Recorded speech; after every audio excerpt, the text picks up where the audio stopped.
తెలంగాణలో phone tapping వ్యవహారం రెండు తెలుగు రాష్ట్ర రాజకీయాల్లో కలకలం రేపుతోంది. గత బీఆర్ఎస్ ప్రభుత్వ హయాంలో అక్రమంగా ఫోన్ ట్యాపింగ్ జరిగినట్టుగా ఆరోపణలు వచ్చాయి. తాజాగా ఈ కేసులో వెలుగులోకి వచ్చిన అంశాలు ఇప్పుడు సంచలనం కలిగిస్తున్నాయి. ప్రస్తుత సీఎంలు చంద్రబాబు, రేవంత్ రెడ్డి, ఆంధ్రప్రదేశ్ కాంగ్రెస్ అధ్యక్షురాలు వైఎస్ షర్మిల, మంత్రి లోకేష్ ఫోన్లు సైతం ట్యాప్ చేసినట్టుగా వార్తలు వినిపిస్తున్నాయి. నేతలు, వారి కుటుంబ సభ్యుల ఫోన్లు కూడా ట్యాప్ చేశారని తెలుస్తోంది. ఫోన్ ట్యాపింగ్ పై లోతైన దర్యాప్తు జరిగితే కేటీఆర్, జగన్ పేర్లు సైతం బయటకు వస్తాయనే వాదన వినిపిస్తోంది.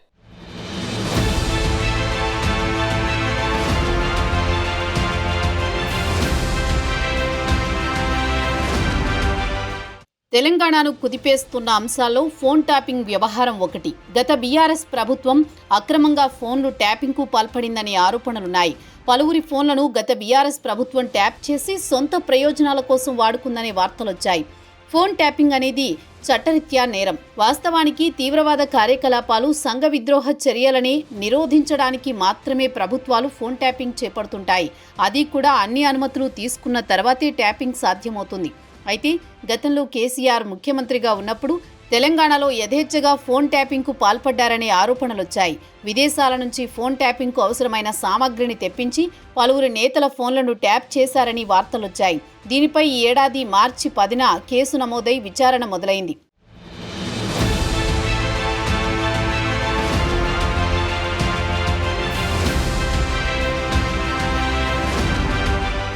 2023 తెలంగాణ అసెంబ్లీ ఎన్నికల్లో బీఆర్ఎస్ పార్టీ ఓడిపోయింది. గత బీఆర్ఎస్ ప్రభుత్వం స్పెషల్ ఇంటెలిజెన్స్ బ్రాంచ్ ద్వారా ప్రతిపక్ష నాయకులు, వ్యాపారవేత్తలు, సినీ ప్రముఖులు, న్యాయమూర్తులు, జర్నలిస్టుల ఫోన్లను అక్రమంగా ట్యాప్ చేశారనే ఆరోపణలు వినిపించాయి. ఈ కేసులో మాజీ ఎస్ఐబి చీఫ్ ప్రభాకర్ రావు నిందితుడిగా ఉన్నారు. ఆయన ఎన్నికల ఫలితాల తర్వాత అమెరికా వెళ్లిపోవడం మరిన్ని అనుమానాలకు తావిచ్చింది. తాజాగా ప్రభాకర్ రావు కోర్టు ఆదేశాల మేరకు హైదరాబాద్కు తిరిగి వచ్చి విచారణకు హాజరయ్యారు. ఇప్పుడు ఈ కేసులో దాదాపు 4500 ఫోన్లను కేవలం 15 రోజుల్లో ట్యాప్ చేసినట్లు దర్యాప్తు అధికారులు గుర్తించారు. ఇందులో ఏపీ, తెలంగాణకు చెందిన సుమారు 1000 మంది రాజకీయ నాయకుల ఫోన్లు ఉన్నట్టు సమాచారం.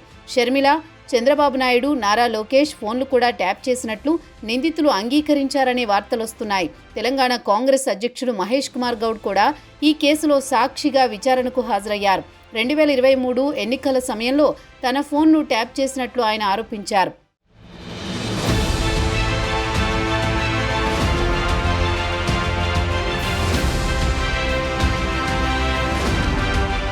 అప్పటికే 2 సార్లు అధికారంలో ఉన్న బీఆర్ఎస్ మూడోసారి అధికారాన్ని అందుకోవాలని భావించింది. రాష్ట్రంలో విపక్ష నేతలతో పాటు సొంత పార్టీ నేతలపైన దృష్టి పెట్టింది. బీఆర్ఎస్లోనే ఉండి అధిష్టానానికి వ్యతిరేకంగా వ్యవహరిస్తోన్న నేతల ఫోన్లను ట్యాప్ చేసినట్టు గుర్తించారు. పక్క రాష్ట్రంలో పలువురు నేతలపైన దృష్టి సారించారని, అందులో భాగంగా వారి ఫోన్లను ట్యాప్ చేశారని, ఈ కేసులో ఇప్పటి వరకు 6 అధికారులపై ఛార్జిషీటు దాఖలైంది. వీరిలో సస్పెండ్ అయిన డీఎస్పీ డి ప్రణీత్ రావు, అడిషనల్ ఎస్పీలు భుజంగరావు, తిరుపతన్న, మాజీ డీసీపీ రాధాకిషన్ రావు ఉన్నారు. ప్రణీత్ రావు ఎన్నికల తర్వాత డేటాను నాశనం చేసినట్టు ఆరోపణలున్నాయి. భుజంగరావు, రాధాకిషన్ రావులకు తెలంగాణ హైకోర్టు బెయిల్ మంజూరు చేసింది. ప్రభాకర్ రావు ఇటీవలే అమెరికా నుంచి హైదరాబాద్ వచ్చి విచారణకు హాజరవుతున్నారు. బీజేపీ ఎంపీ కె లక్ష్మణ్ ఈ వ్యవహారంపై సీబీఐ విచారణకు సైతం డిమాండ్ చేశారు.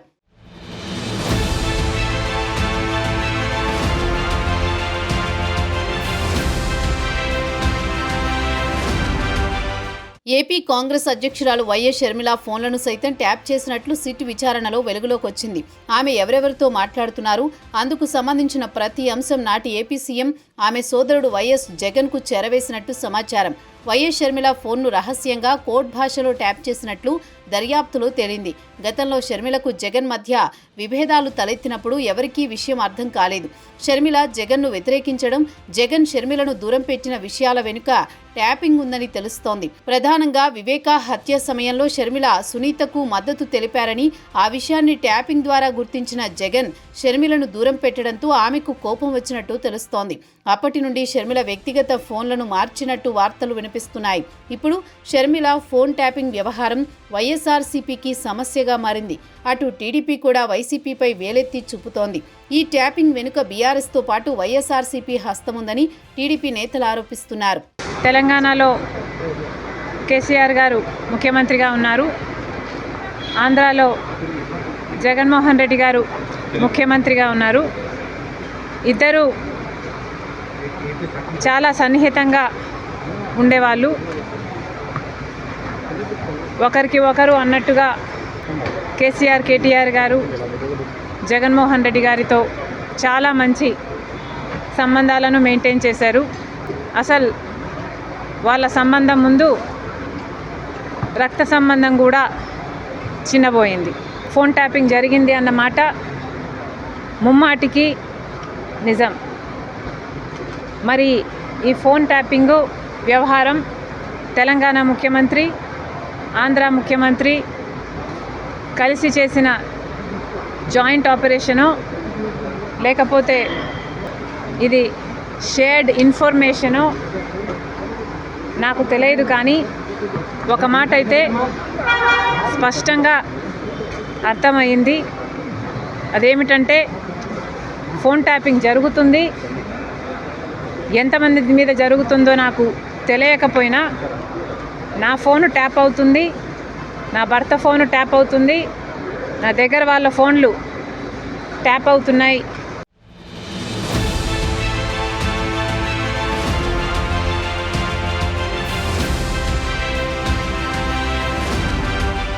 తెలంగాణ ఫోన్ ట్యాపింగ్ కేసు తీగ లాగుతుంటే పెద్ద డొంకే కదులుతోంది. ప్రభాకర్ రావు కనుసన్నల్లో పెద్ద నెట్వర్కే నడిచింది. వాళ్ళు వీళ్ళు ఈ పార్టీ ఆ పార్టీ అనే తేడా లేకుండా వందలాది లీడర్లు, ప్రముఖుల ఫోన్లు ట్యాప్ చేశారు. గత ఎన్నికల ముందు ఆ పనిలో మరింత జోరు పెంచారని తెలుస్తోంది. నవంబర్ 15 తర్వాత ఏకంగా 600 మంది ఫోన్లపై నిఘా పెట్టారని విచారణలో వెల్లడవుతోంది. మావోయిస్టు సానుభూతి పరులు, వాళ్లకు ఆర్థిక సాయం అందజేస్తున్న అనుమానితులు అనే కేటగిరీలో తమకు కావలసిన వారి ఫోన్ నెంబర్లు చేర్చి రివ్యూ కమిటీ నుంచి ప్రభాకర్ రావు అనుమతులు పొందినట్టు తెలుస్తోంది. ఆ తర్వాత ప్రణీత్ రావు అండ్ టీం కలిసి ఎలక్షన్ సమయంలో విచ్చలవిడిగా ఫోన్ ట్యాపింగ్ చేశారని బయటపడుతోంది. రహస్యంగా ఫోన్ సంభాషణలు వినడం, అందులో మాట్లాడుకున్న విషయాలు పైవారికి చేరవేయడమే వారి పని. అప్పట్లో పార్టీ మారాలనుకున్న గులాబీ నేతల సంగతి అలానే తెలుసుకుని వారిని బెదిరించారని తెలుస్తోంది. ఇక కాంగ్రెస్, బీజేపీ నేతలకు డబ్బు సాయం చేసే వారి గుట్టు తెలుసుకుని పోలీసులతో రెడ్ హ్యాండెడ్గా రైడ్ చేసి పట్టుకున్నారని చెబుతున్నారు. ఆ బాధితుల లిస్టులో ఉన్న పలువురు బీజేపీ నేతలను ఎంక్వైరీకి పిలిచింది సిట్.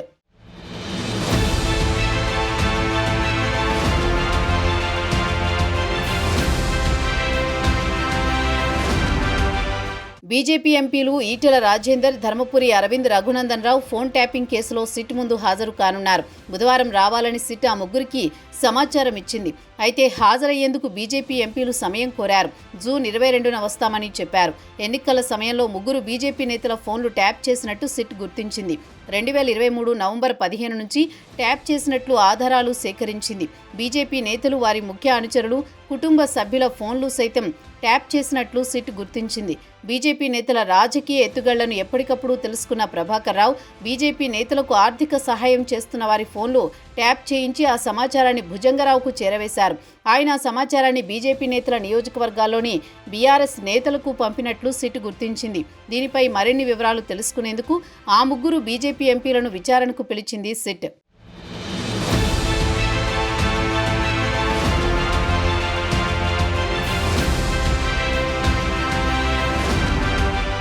ఈ కేసులో నిందితులు సంచలన విషయాలు వెల్లడి చేయడంతో కేసు ఎవరి మెడకు చుట్టుకుంటుందో, ఏ పెద్ద తలకాయలు దీని వెనకాల ఉన్నారో అనే దానిపై అంతా చర్చించుకుంటున్నారు. కేసుని విచారిస్తోన్న అధికారుల ముందు తమకు ఉన్నతాధికారుల నుంచి ఆదేశాలు రావడంతో ఇలా చేశామని వారు అంగీకరించారట. బీఆర్ఎస్ కీలక నేత ఒకరు ఈ మొత్తం ఫోన్లను ట్యాపింగ్ చేయమన్నారని, కొన్ని నెంబర్లు ఇచ్చారని కూడా వారు చెప్పారట. దాని ప్రకారమే తాము చేశామని విచారణలో తెలిపినట్టు తెలుస్తోంది. ఇక మెయిన్ ట్యాపింగ్ డివైస్ని ధ్వంసం చేశామని, కంప్యూటర్ హార్డ్ డిస్క్లను విరగ్గొట్టి మూసీ నదిలో పారేశామని కూడా వారు చెప్పారట. కొన్ని కీలక పత్రాలను కాల్చేశామని చెప్పడంతో ఈ కేసులో చాలా పరిణామాలు చోటు చేసుకోబోతున్నాయని తెలుస్తోంది.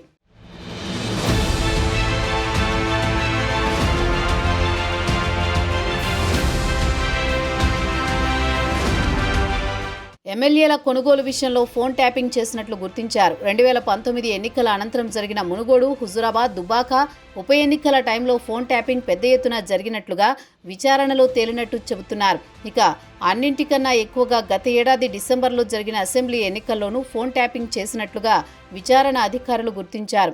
ఈ ఫోన్ ట్యాపింగ్లో ఎక్కువగా ముఖ్యమంత్రి రేవంత్ రెడ్డి సహా ఆయన కుటుంబీకుల ఫోన్లపై ప్రత్యేక నిఘా ఉంచినట్లుగా చర్చించుకుంటున్నారు. ప్రస్తుతం సీఎం అప్పటి పీసీసీ అధ్యక్షుడు రేవంత్ ఇంటికి కిలోమీటర్ పరిధిలో ఆఫీస్ ఏర్పాటు చేసుకుని అక్కడి నుంచే ట్యాపింగ్కు పాల్పడినట్లు సంచలన విషయాలు ఈ విచారణలో వెల్లడైనట్టుగా చెబుతున్నారు. ఈ మొత్తం వ్యవహారానికి కేటీఆర్ అంకురార్పణ చేస్తే దానికి జగన్ సహకరించారని, ఈ వ్యవహారంలో ఇద్దరూ తోడు దొంగలే అనేది టీడీపీ ఆరోపణ.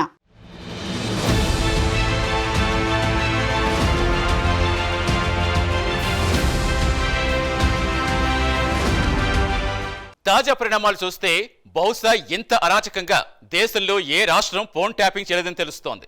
సినీ తారలు, పారిశ్రామికవేత్తలు, బడా వ్యాపారుల ఫోన్లు ట్యాప్ చేసి ఆ ట్యాపింగ్ టీం మెంబర్లు సాగించిన అరాచకాలు మరో ఎత్తట. సంఘ వ్యతిరేక శక్తుల ఫోన్లను ట్యాప్ చేస్తే అర్థమైంది, చెయ్యాలి కూడా. అది అరాచక శక్తుల అణిచివేతకు, ఏరివేతకు అవసరం. కానీ ఆ ట్యాపింగే ఓ అరాచక శక్తిగా మారితే అది కేసీఆర్ హయాంలో జరిగిన అతిపెద్ద ముప్పుగా భావించవచ్చు. దీనికి రేవంత్ సర్కార్ ఓ లాజికల్ ఎండ్ ఇవ్వాలనేది తెలంగాణ ప్రజల కోరిక. ఇలా ఆలోచిస్తే కాంగ్రెస్ ప్రభుత్వం ఏర్పడడం తెలంగాణకు మంచి చేసినట్టే. లేకపోతే ఈ ఫోన్ ట్యాపింగ్ ఇంకెంత వికృత రూపం దాల్చేదో ఊహిస్తేనే భయంగా మారింది. బాధితుల ముందు ప్రభాకర్ రావును ప్రశ్నించి రికార్డ్ చేయలేని దర్యాప్తు అధికారుల ఆలోచన కూడా సహేతుకమైందే.